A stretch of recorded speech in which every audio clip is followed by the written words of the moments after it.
السلام علیکم ناظرین، مائی یوٹیوب چینل بیوٹیفل لائف 586 میں آپ کو خوش آمدید۔ آج کا ہمارا موضوع ہے راحت فتح علی خان اور ان کے ملازم پر ہوا تشدد، اور اس کے بعد ان کے ڈرائیور کا جو بیان سامنے آیا ہے۔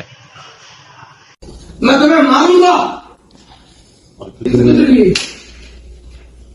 دیکھا نہیں پڑا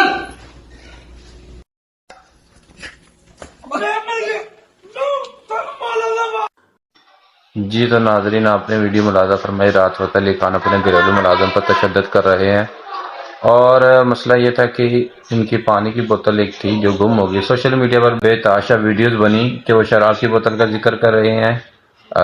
ویڈیو میں ایسا کچھ عنصر نہیں پایا گیا، اور بعد میں ملازم کا بیان بھی آیا کہ جی وہ ان کے پیر صاحب کی طرف سے دم کیا ہوا پانی کی بوتل تھی جو میں کہیں رکھ کر بھول گیا تھا۔ اور اس کے علاوہ راحت فتح علی خان صاحب کا بھی بیان آیا کہ وہ دم کیا ہوا پانی تھا میرے پیر صاحب کا، شراب کی بوتل کا بالکل بھی نہیں تھا، جو کہ سوشل میڈیا پر ایسے بتایا جا رہا تھا۔ میں نے اس سے اس وقت بھی اسی وقت میں نے معافی بھی مانگی اس سے۔ بنتا نہیں ہے کہ ان کا بڑا بننا ہے، ہم سے بہت پہلے آپ کا بڑا بننا ہے۔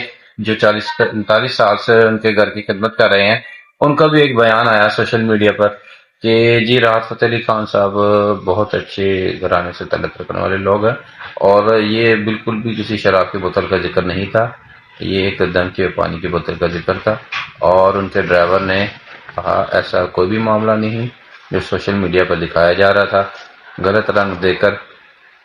تو یہ ڈرائیور کا جو بیان ہے سوشل میڈیا پر وائرل ہے کہ جی دیکھیں ان کے جو ایک پرانے خادم ہیں وہ اپنی اس گواہی کو بیان کیسے کر رہے ہیں۔ السلام علیکم جی، میں 40 سال سے ڈرائیوری کرتا ہوں، خان صاحب نصرت فتح علی خان کے ساتھ بھی رہا ہوں، اور انہوں نے مجھے باپ کا بڑے بھائی کا درجہ دیا ہے۔ ان کی بہنیں، ان کی پوری فیملی میری بہت عزت کرتے ہیں۔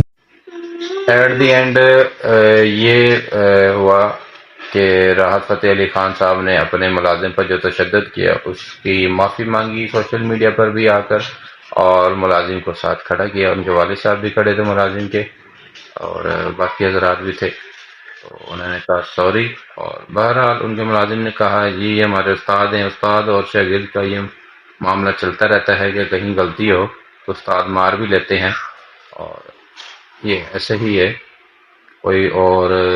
جبکہ یہ ویڈیو جو بنائی گئی ہے وہ ایک بلیک میلنگ کا ذریعہ تھی جو کہ غیر قانونی عمل تھا۔